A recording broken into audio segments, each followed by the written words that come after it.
All right, so welcome to Hot Topics. It is April 13th, Monday, April 13th, and we're here with Supervisor Jane Parker at our virtual Hot Topics. We are trying some new Zoom strategies with our first webinar, so bear with us as we learn together. We are also for the first time live streaming onto Facebook. So for those of you who are on Facebook watching, we are so glad to have you. April 13th with Supervisor Jane Parker, Hot Topics, virtual Hot Topics. All right, I'll pass it off to Jane. Take it away. Welcome, everyone. Thank you for being here for our third or fourth virtual town hall meeting. Really appreciate your interest and participation. Well,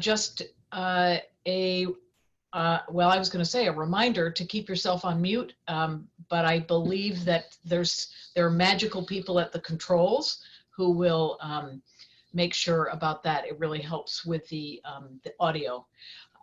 So tonight we have invited PK Diffenbaugh to be with us as our guest. He is the superintendent of the Monterey Peninsula Unified School District, and the school district coincides a great deal with District 4, and particularly in the communities of Delray Oaks, Seaside, Sand City, and Marina, which is my district, and I know that we have many families who are working families who are always working hard just to survive in our community.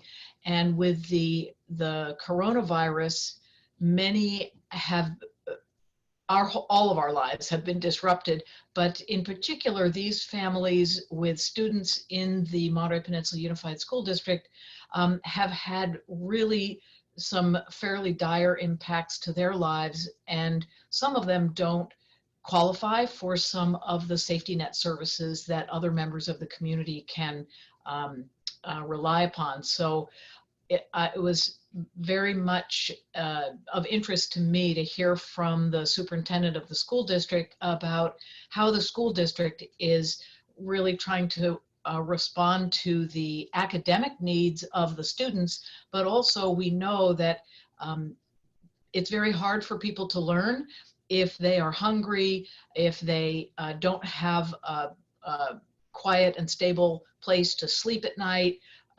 You know, any number of conditions that affect the whole family. So I thought it would be really a good idea for us to hear from Superintendent Diffenbaugh about what the school district is doing, and that can help us think about what we as members of the broader community might need to be thinking about ourselves as we look at ways to help our neighbors and friends cope with this time of shelter in place, but also as we think about someday in the future to be kind of reopening our ability to step out into the community, and what are the ways that we do that where we're addressing and keeping in mind the needs of our community members and seeing what we can do to remember them now and remember them in the future as we get back to normal, whatever normal is.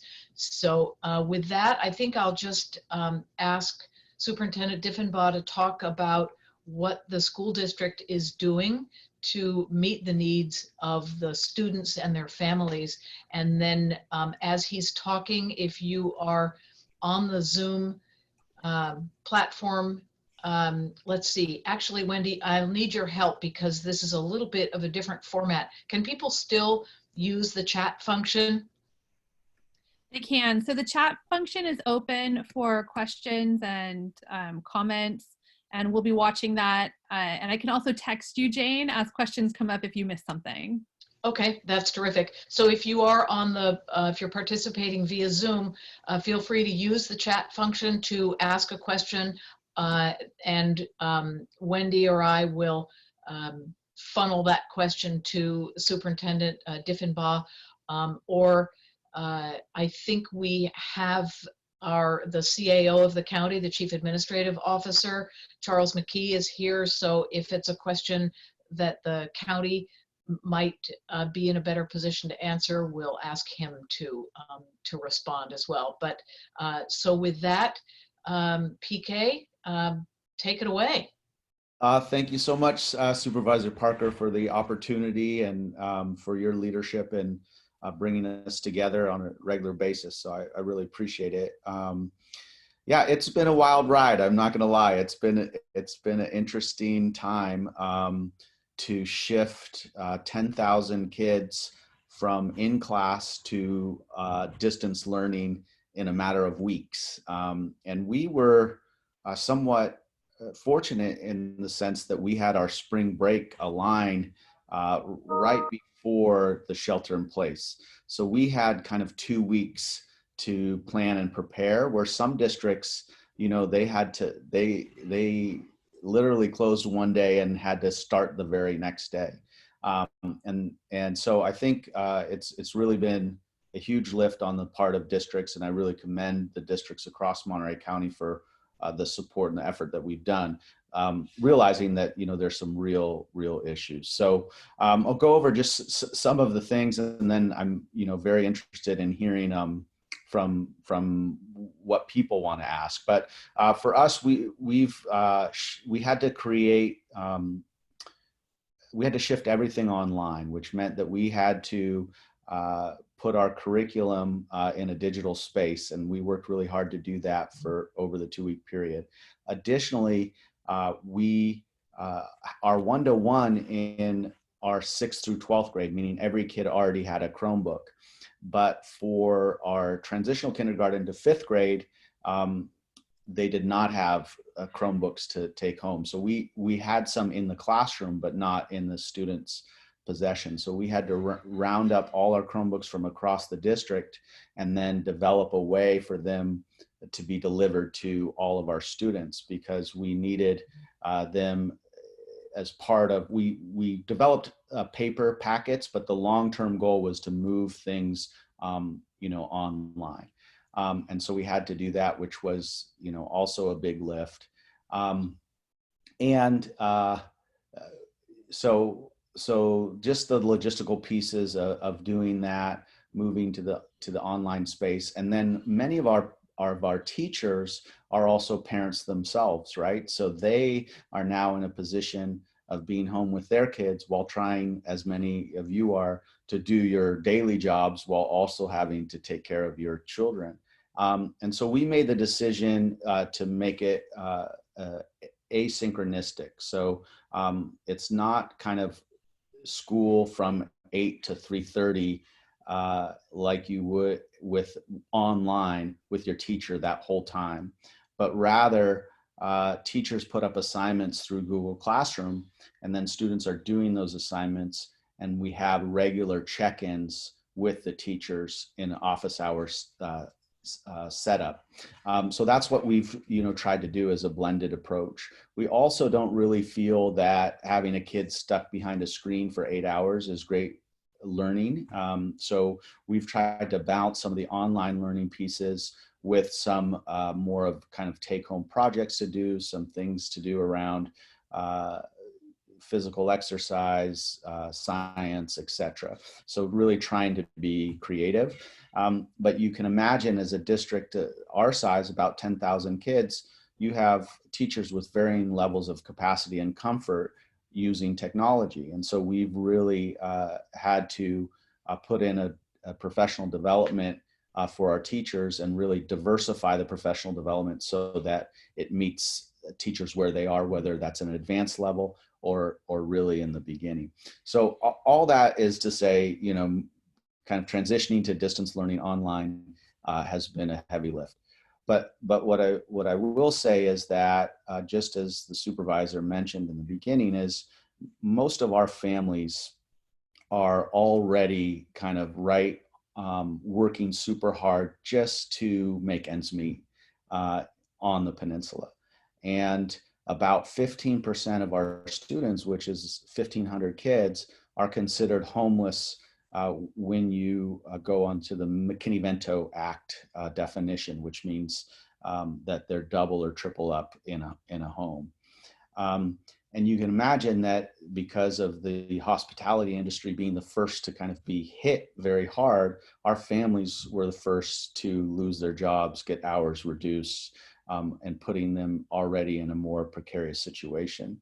So I think from the district's perspective, we really want to keep education going, obviously, and academics going, but we had to be very real about what our students are experiencing and what they will need right now, and that is really a few things. One is a caring adult who's checking in regularly, and then serving as a bridge between our families and resources that they need, right? So really kind of changing the paradigm in terms of what education is at this moment in time, is moving more from kind of traditional teaching to more of a social work type position, in the sense that they have to be a bridge for our families to resources, or at least communicate frequently to our administration and others who can help. So we really wanted to emphasize that care is more important than content. We've kept that being a theme throughout as we've launched this. And then second, we've partnered with the food bank for Monterey County, which has been a great partner. And every Friday we've developed, both in Seaside and in Marina, where families, and they don't have to be families, they could be anyone from the community, have a drive-through where we give bags of food to our families in need to sustain them over the weekend.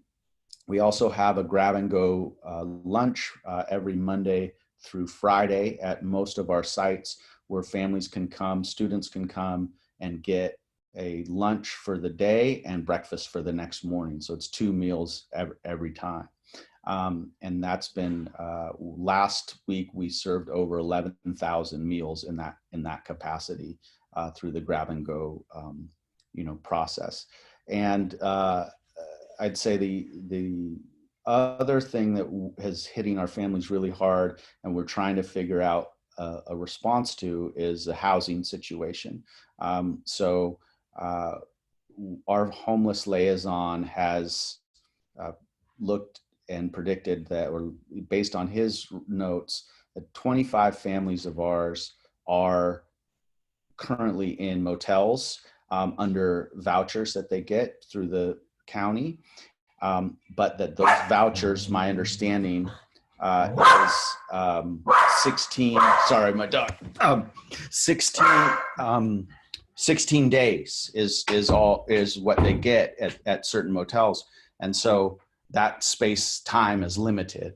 And then we have 75 families that he's identified as unsheltered, which means they're either in their cars or they're moving, couch to couch, or trying just to make it, out there without any roof over their heads. And so that's a huge issue for us, is how do we support those families or connect those families with resources that are out in the community to support them, because what I'm afraid is, it's bad now, but it's going to get worse as more and more layoffs happen, more and more hours are cut back, and more families are struggling to make it. So we've really tried to respond by trying to meet the needs of our families through partnerships, and have a few other things we're working on, in the works to try to see what we can do. But the need has been tremendous, and we've we're working hard. One other thing, sorry, I should have mentioned, is the internet access is a huge issue, right? So many of our families do not have internet in the home. So we have hotspots and different things, but we're actually trying to build small towers on some of our sites that could help extend the MPUSD wireless to across the city so that students could potentially be able to log on in their home through our network. So that's another thing we're doing. We're also have went to get a system where you can put a wireless on a bus and then say park a school bus in a parking lot, and then families can come, you know, in their car and get wireless through our school bus. So there's different creative ways to do it. None of them, you know, really is ideal. There's obviously partnerships with Verizon and AT&T and Comcast and different things that we're also trying to connect families with and try to make it work that way. And then we do have, you know, paper and packets too as well, if that's a need for families, if we can't solve it other ways. So it's been a real learning experience, trying to troubleshoot, overcome challenges, keep communication very strong has been a key for us to do, and then lean on partners who have either greater expertise or resources that we don't have in order to help our families in need. So that's kind of an overview of how we've tried to respond, you know, and we'll continue to do so. The last thing I'll say before taking questions is I think the supervisor is exactly right, is that this gives us an opportunity to think about how do we define what normal is, right? And when we go back to quote unquote normal, what are some of the things we need to be thinking about that we need to work on as a community to put in place so that we can create a different, you know, type of normal. I think this epidemic has really shown a spotlight on already the inequities that exist within our school systems and across communities. And we have an opportunity, you know, to rethink what it could be and work towards that, rather than let's just try to put it back the way that it was, because the way that it was extremely inequitable to begin with. And now people are starting to see it more and more as, you know, the situation gets worse and worse. Thank you. Thank you, Superintendent. And I think that's a very helpful overview. A couple of people have put in the chat how much they appreciate you, the school district, feeding the families, and mentioning that in Seaside on this past Friday that food ran out in like an hour and 15 minutes. And I've heard stories like that from, you know, from marina sites as well. Yep. I had a question about the distance learning. Do the students interact with the teacher one-on-one in the office hours, or is there any time that is kind of more like classroom time where they can see each other and interact about the assignments that they have? Yeah. So it is more small group or classroom based. So they'll have a lot of sites will have a morning meeting, and, you know, it was great to see some screenshots of just the kids were just so happy to be able to see their classmates, you know, in the little screen, and to see their teachers just elated. And so it mainly is in classroom form or small groups more than a one-on-one setting. But obviously and it depends on the grade level, but there is a lot of individual kind of back and forth through email or different things at the high school level. But generally it's more of a number of students in the classroom with the teacher. Yeah, I bet they're excited to see their friends. They are. They're very, very, very excited. It's neat to see their faces light up when they see their friends. Yeah, and that really helps with this, you know, physical distancing we're having to do. At least there's some social contact that way. Another question has come up about classes like laboratories, you know, in high school, or PE. How do those get handled in this kind of situation? Yeah, and we have, you know, auto mechanics and culinary, you know, and so people are getting really creative. I know my daughter, she's a freshman, and she's in a choir class, and they're doing where they're taping each of their pieces and sending it in a video, and then the choir teacher is going to splice it together and to kind of make a kind of a concert around it. But in terms of other classes, it's a lot of kind of directions, and kids have to do things on their own and then submit, whether it's through a video or through written responses, and then the teacher reads in terms of and gives feedback. In terms of PE, I've seen a lot of like video, like workouts and different things like that, where the teacher will have a video and work kids through different things. I've even seen some creative things where a teacher required as assignment, kids had to do physical activity in a TikTok video with their parents and send it in. So that was kind of humorous.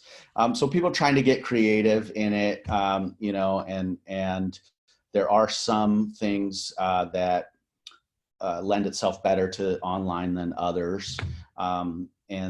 But there are some online type videos and different things for some of the courses that we can do and try to be creative. So it's not perfect, but I think some of the things that will emerge from this will be practices that I think we can take and move forward. When we go back to more traditional settings, but some are just, try to make it work as we go. Makes sense. There's a question about whether any advice you have for parents who are trying to work from home and support their kids doing this distance learning that's new for everybody. Any helpful hints for the parents? Yeah, so I think obviously depends on the kid's age, and we created a kind of a parent portal where we tried to put here's some best practices, here's what some of the experts say. So I would say to go onto MPUSD.net and you can click on distance learning, and there's a parent portal which will give some information. But I think what I would say is routine and schedule is important for kids, and so having a regular routine and regular schedule of, this is when this is when you're going to do independent time. This is when I'm available to support you. This is when you're going to do creative time. This is when you're going to do some exercise or, outside, running around type of thing, I think is very important to have that. And then I would say, that right now, the most important thing is for your kid to be engaged and trying, enjoying to the best of their ability what they are doing. And so I would say what we are trying to provide is a guide, but if it's not working for you, we also have other activities that we've placed on the parent portal around projects and different things that might better engage your student. And that's okay too right now. I don't think you need to view everything as, you've got to get through every assignment that the teacher has given that day. I think that kids can move a little bit at their own pace and at their own schedule. But having a schedule and having some routines, I think, is important. Thank you. That's helpful. And for those of you who can see the chat, there are some links in there to the Monterey Peninsula Unified School District website where you can find some of these materials and the supports for parents. And anyone else who has questions or comments for Superintendent Diffenbaugh, please do use the chat function to pop those up there. I wanted to ask you about what community members might be able to do to help support the families who are in need of shelter, or if you have any thoughts along those lines. Yeah, that's a really great question, and one we get a lot. I think one that I've let people know is that the food bank is providing over 500 bags, well, actually between Marina and Seaside, I'd say over 1,000 bags of food every single week. And so contributions to the food bank is certainly, going to help our kids through that partnership. We have a family resource center located at the Monterey Adult School, which was formerly Cabrillo Elementary School. And our homeless liaison works out of there and says there's a great need for personal hygiene, toiletry type projects, diapers for kids, feminine products. And so I think that'd be a place that if you had extra things, or, when you shop, you grab a few extra things for families, you could drop it off at Resource Center at Cabrillo. The housing thing is a little bit more complex and something that I'm trying to learn a little bit more about how to do it. But my sense is if we could raise money or dedicate money towards either converting one of our gyms into a shelter, right, to house some of our families, that could be one avenue that we could work with. The second would be at the existing motels that people already rent out through the vouchers. If we could raise money to extend their stays, right now, from my understanding, it's 16 days. And what I heard from our homeless liaison, and again, I'm learning this, but is weekends, the price goes up, and so it takes more of their voucher out, so that families end up staying Tuesday, Wednesday, Thursday, find alternative places to stay for Friday, Saturday, Sunday, and then come back Monday, because that extends their ability. So it's not ideal in that we would really want them to have, more permanency. So, my thought is if we could raise enough money, could you have a block of rooms that are dedicated to MPUSD families from now until June 1st, and they could just count on it, is a thought. But again, I don't know how the system works, so I'm still trying to figure that out and trying to figure out if that's even a possibility. But I think between public funds, private assistance, and getting a hotel on board or a motel on board to both will help them in terms of their room occupancy, but also a civic service to the families. I think we could try to make that work in some capacity. So those are my thoughts currently, but I'm definitely open to other ideas as well. I'm learning a lot about this system, and and I feel for our families who are really going through a lot right now, and just trying to make it to the next day. And I think could really use some more permanency, something to count on in terms of their shelter. I think would help a lot. I'm thinking about, as you're talking about this, I'm thinking about there's a housing, a home matching service for seniors. And I'm thinking I'd love to be able to just put together a housing matching service for these families, just sort of a pop-up, let's figure it out thing, because even staying in the hotels or the motels through June 1st, it's just an approach that takes us to a certain period of time, and then folks are pretty much back in the same situation. Right.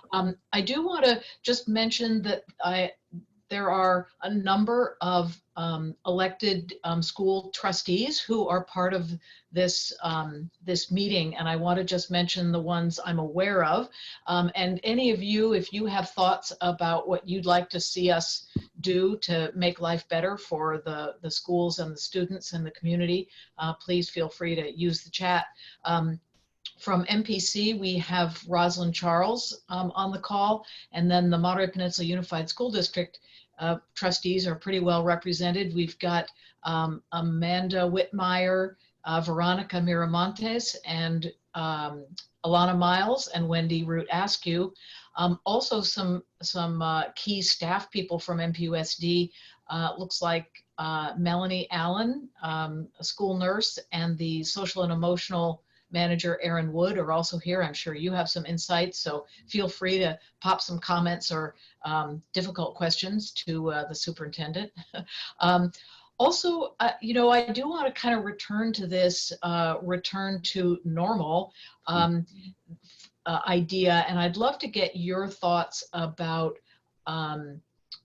how the public school environment, the education, even the community might, you know, we might, how things might look different that we could take advantage of this experience to try to implement in the community. Yeah, that's a great question, and I think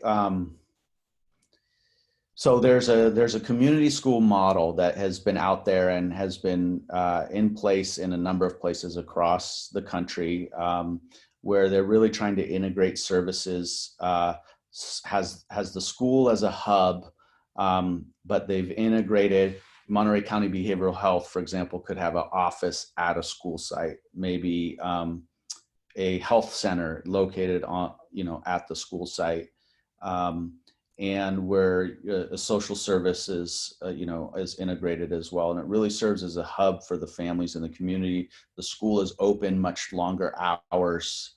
You might run your ESL classes out of your school site. You might run parenting classes out of your school site. There might be community gatherings out of your school site. And so it's always been a model that I've been attracted to. And I think this has just reaffirmed and kind of maybe sped up my sense of urgency to move into that direction. You know, I think that school centers of the community, and that we need to integrate resources more. And I know there's a lot that goes into that. It's not easy, and it costs money, and it's breaking down barriers and walls and all sorts of things like that. But I think that that's the direction that we have to head, because the reality is that, you know, as you started out, you know, if kids are hungry, if they have issues in terms of social emotional, you know, support that's needed, and we're not able to meet those basic needs, then, you know, a lot of what we're trying to do, you know, academically is not going to get as far. And so I think there needs to be more of an integrated approach, and that's kind of where I think we need to go moving forward. Thank you. I think that makes a lot of sense, and it reminds me that, you know, at the county level, we are aware that there are, you know, health disparities based on where people live and their incomes, and essentially, to the extent we're not addressing these fundamental needs of kids and their families, we're putting people who are already struggling to survive. We're putting their kid, we're making it generational. We're just making it harder because the kids are not going to be able to learn as effectively, you know, as a rule. So it's an equity issue, a social justice issue that, yeah, we have a chance to address. And as you're talking about the school as a kind of a hub for all kinds of services and activities, I'm reminded that isn't that sort of the idea behind Bright Futures? And do we have any sense for whether, I'm just not hearing that much about them. I tend to pay maybe a little bit more attention to the early childhood section, the Bright Beginnings, but is there any progress actually being made on some of those issues at Bright Futures? Yeah, I think Bright Futures is kind of a collective impact model, you know, and so I do think they've kind of set out some countywide ambitious goals, and then are helping to track, you know, progress towards those goals. I think there may be more to do on kind of the just nuts and bolts of helping to facilitate some of those cross-boundary collaborations. You know, that is, I think, where we need to focus, and maybe, you know, Bright Futures can help us in that regard. Because I think, you know, for certainly as a superintendent, you know, the last thing you want to do is sit in another meeting. You know, there's just too much to do. There's just too much urgency out there. But, you know, I do think that there's some convening that they could do, or, you know, an entity such as that could do, that could bring us together and break it down. I think the county is there's, as you know more than, you know, anyone, there's such diversity in this county, and you know, so many different types of needs depending on community and that type of thing. And so sometimes I think that when you try to do something county-wide, you may not understand the specific context of a sub community within the county that may need to be treated differently, or the collaboration may need to look differently in that area. But yes, I think that they're one entity that certainly could help. Right, and when you think about doing something county-wide, it can be, you start to look at all the locations and it becomes overwhelming. Right. Whereas if you can, you know, pick a more limited sphere, maybe that it's more possible. Mm-hmm. And I do want to note that Francine Rod is on the call, who heads up First Five in Monterey County, and I imagine sits on the Bright Futures as well as the Bright Beginnings, you know, on some of those meetings. So Francine, you can let them know we're very interested in, you know, what, you know, really working on what Bright Futures has been embarked upon as we come out of the shelter in place. It would be really great to have some of these ideas actually happen, so that the families and the kids can get some of the supports that they need.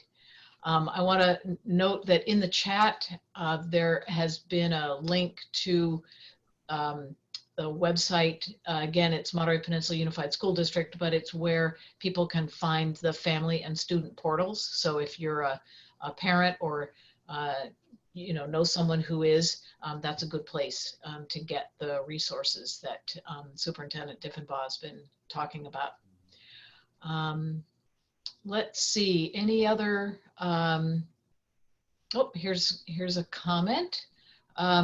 Monterey County Office of Education is currently convening a digital divide task force that is focusing on short-term and long-term goals to address our equity issues here in Monterey County. Just some information for anybody on the call who might want to participate and support that work. Mm-hmm. Okay, any other questions that people have for Superintendent Diffenbaugh? Okay, and I imagine that I don't know if the comment about the Monterey County Office of Education work came from Deneen Gus, but she's the superintendent for the Monterey County Office of Education, and she is on the call. And maybe maybe we could open it up to Deneen, if you have any comments that you'd like to make on kind of any similar issues that you're seeing across the county in the educational environment. Sure, thanks so much for the opportunity to say a few words. I think PK was right on when he said the needs of our communities are very, very different across the county. And I think what we're going to have to do with this task force is really figure out how do we patch all of the pieces together, kind of like a patchwork quilt, in that there won't be just one solution that fits everyone's needs. We're going to have to be really creative in coming up with solutions that will address all the different types of access and connectivity issues that we're experiencing. And I just wanted to put out there that our county office is also currently looking at how we might use our television station, McCate, in a more effective way to address our educational needs throughout the county at this time. So I don't have a lot to share on that right now, other than we are partnering with other entities like the Monterey Bay Aquarium and other possible entities that can provide virtual field trips and other educational programming. As we go down this pathway of utilizing our television station in a whole new way, we will definitely keep you informed, because we do feel that that is one source or one medium that the vast majority of our community members do have access to. That's great, thank you. And as Superintendent Diffenbaugh was saying earlier, there's a lot of creativity being employed and needed to find ways to allow kids to continue to learn and give them kind of, you know, stimulating, interesting, engaging ways to continue to do that in this different way that they're accessing education. And I would think as those virtual field trips are made available, I'm sure the school districts will, and the teachers and the families and the kids will leap upon them with glad cries. Francine Rod is mentioning that the Bright Beginnings has been doing some convening around early childhood, and that Bright Futures is interested in doing some similar things. And I'd like to invite you, Francine, to maybe describe sort of how those convenings happen and how people in the community might be involved, and sort of what a roadmap might be for that to happen. Sure. Thank you so much for letting me speak a little bit. And I just wanted to thank Superintendent Diffenbaugh again for all of the work that he's doing. And a lot of times when you think of education, I think nowadays it really is so holistic. And I appreciate the fact that you really understand that and have been working so hard. You probably never thought you'd be looking for homes for families when you said you wanted to be the superintendent for MPUSD, and that's the work right now. So appreciate that very much.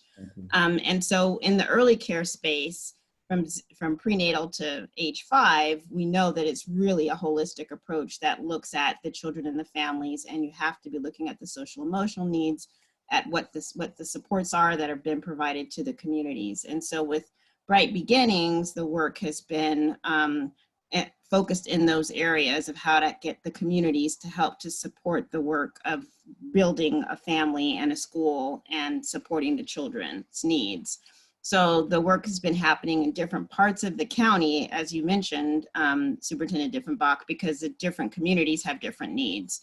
So there are different collaborative action teams that have been established and working in different parts of the county. And in the Peninsula, the CAT there has had some activities, and then has actually had some starts and stops. But what has been happening is that there is work that is coordinated around the essential childcare needs right now in terms of workers in the community who may have a need for essential childcare. And I'll put in the chat the organization and the entities for how, if folks do need childcare and you're an essential worker, we are coordinating countywide on an approach to make sure we're meeting those needs. And I will be glad to reach out to the Bright Beginnings is the first part of the continuum of Bright Futures. And I am a steering partner on Bright Futures so that we can connect those dots. And we'll be glad to reach out to them to let them know that there's more interest in helping to coordinate some convenings at a larger level in terms of the school district level on the peninsula as well. So I think that'll help go a long way, in addition to what Superintendent Gus is talking about in terms of the digital divide has been a big piece, and then supporting undocumented families as well, because there's a lot of services that they don't qualify for under the COVID-19. So, and then just to let folks know that I echo what Superintendent Diffenbaugh is talking about in terms of food bank, because the need is huge and critical. And if folks can donate to the food bank, that is a really worthy cause right now, given the hierarchy of needs that our families are facing. And that we being First Five in this case, were able to help support them with purchasing diapers and wipes. And so that'll be part of what they're going to be giving out as well at their sites in the communities. But it's still a huge gap. And so thankful that everyone is pulling together to try and meet all of the needs of our families. So thanks again. Thank you, Francine, and thanks for all the work that you've been doing over the years, and then just ramping it up in this time. We have about almost 15 minutes more left, and I do, before we get too far down the line, I did want to invite Charles McKee, who's the Chief Administrative Officer for the county, to give you all kind of an invitation and a little teaser about the update that will be being given to the Board of Supervisors tomorrow about some of the efforts going on at the county level. So Charles, want to invite people to the meeting tomorrow and give them an idea of what we might be talking about? Yes, thank you. And if you want to see me in real-time video, I think the host has to unlock that. But otherwise, I'm happy to be in ski mode. So before I get into all about tomorrow, I appreciate kind of the comments that have been made here today about the collaborations going on with the different entities. The collaboration between the schools and the food bank, I think, is really critical.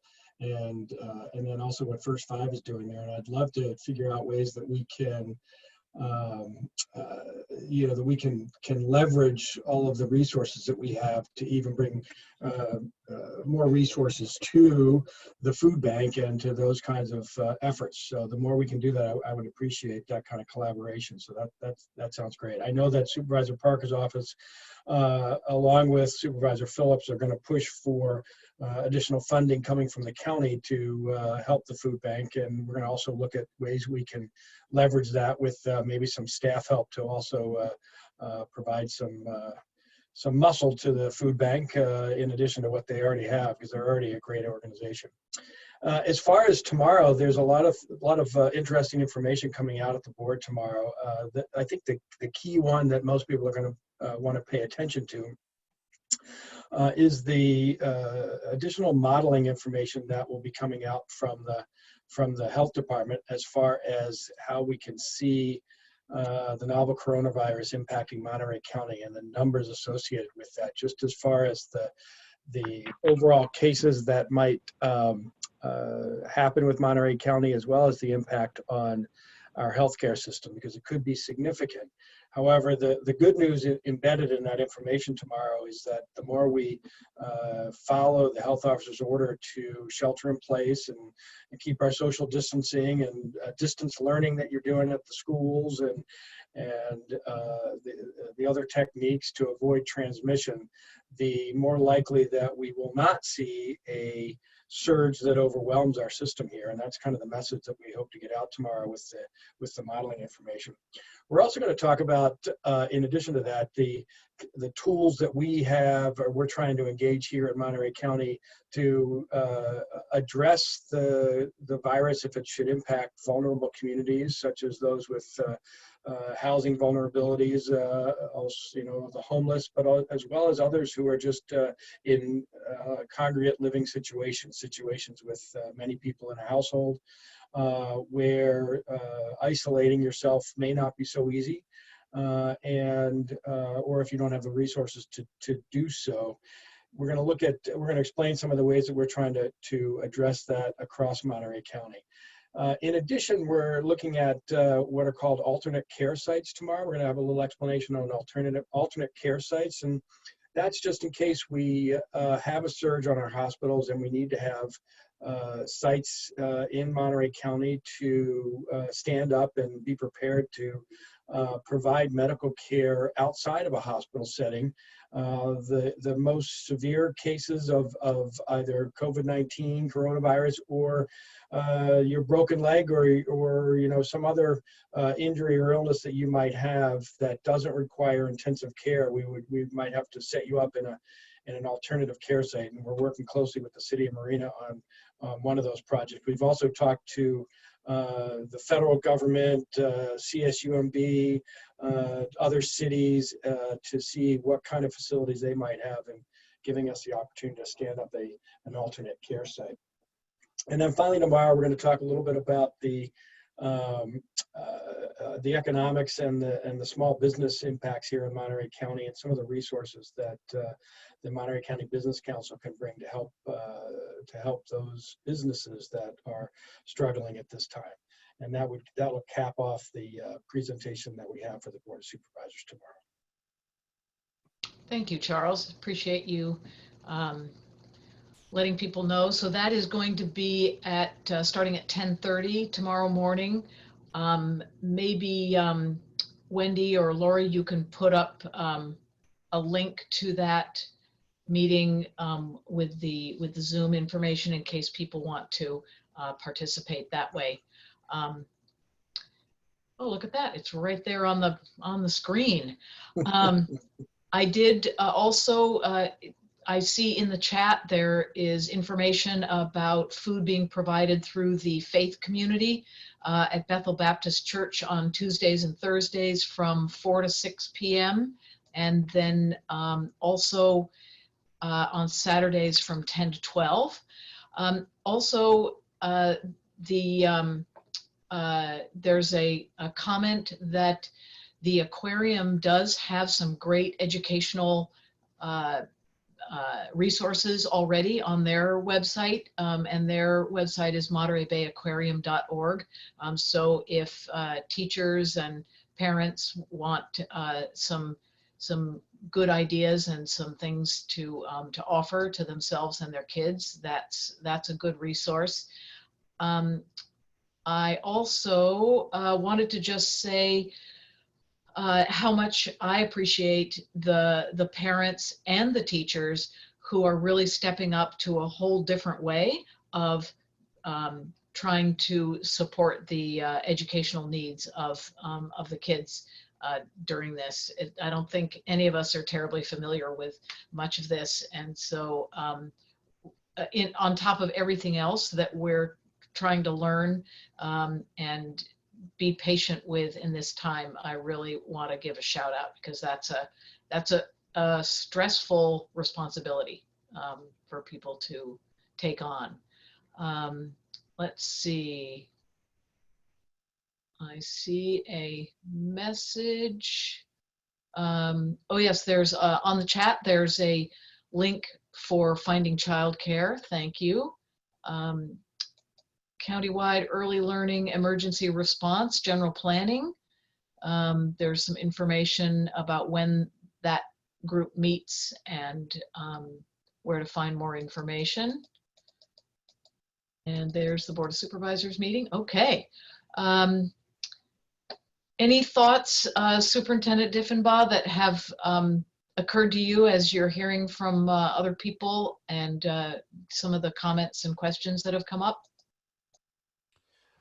Yeah, so I just think it's been inspiring to see how many different organizations and entities are stepping up. So certainly the faith community and helping to feed families, the aquarium and the Pacific Grove Museum, the park system, like all these folks are putting things online, and a lot of kind of more national entities are lifting, subscriptions and different things that they used to have in place, and just opening up resources to families and to the school districts. So we're really appreciative of that.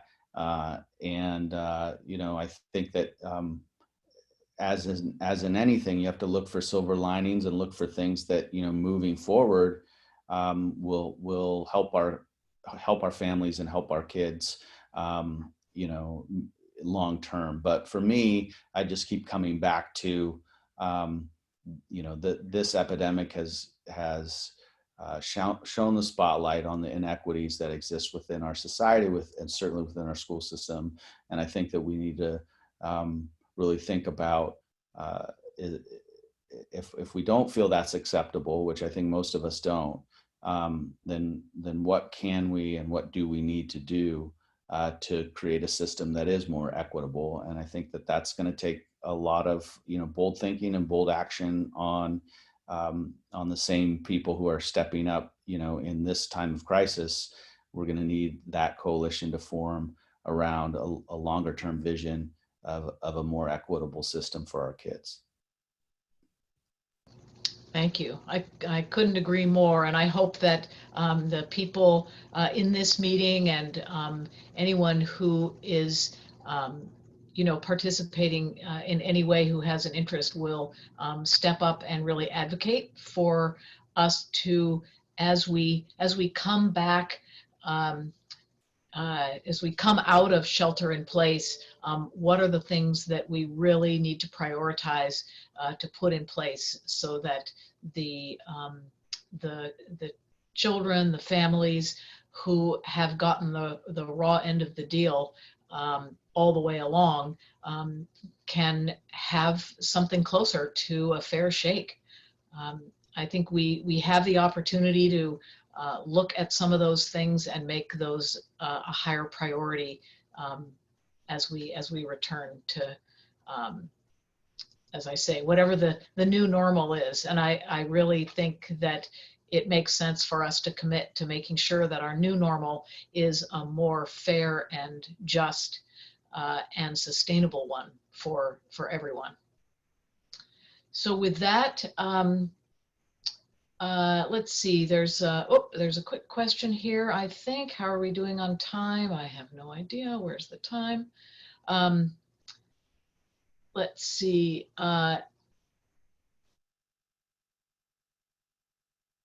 Let's see. Oh, I see. Why do families have to wait in line every day for school lunch? Would there be a way to hand out the lunches and the breakfasts 1 or 2 times a week? And if they can't make it there every day?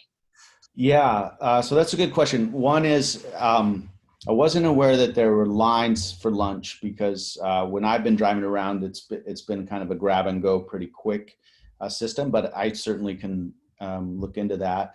And we are looking at this very thing in terms of some districts are giving one time, they're giving 5 meals once and you just take it home. And that's certainly something we can consider. I think the challenge we have is if someone misses that one day, then, they've missed the full meal for that, that whole week is one consideration. And then the other thing from the Nutrition Services Director's perspective is there's a lot of, it's not as if when you're ordering food, it's just all coming in all at once, all at the right time, because it's so many people are doing it. And so that can, coordinating it from that end needs to take into account as well. But we've certainly can look into that. And I think that there could be a lot of positives from going to 1 to 2 times a week as well. So it's certainly something we can consider. Yeah, I would think too that in terms of having fresh food or, perishable things, having a day-by-day thing allows people to get more in the way of fresh fruit or right. Whatever than they would if it's just once a week, right, or twice. Right. So, but these types, well, I think what's important about this, and just in general, is we're saying let's communicate with each other. Let's try to figure out problems, because at this point there's so many different barriers and challenges that we need to know of the problem in order to address it. So I definitely appreciate it.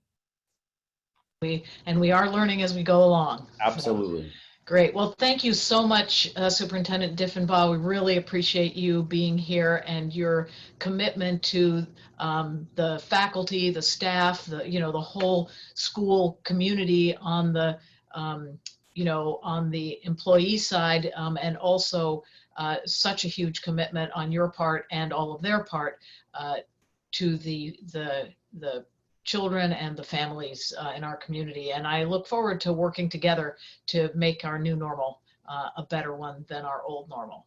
So, absolutely. Thank you for having me. I appreciate it. Pleasure. Thank you. Thanks, everyone. That's brought us to the end of our virtual town hall meeting.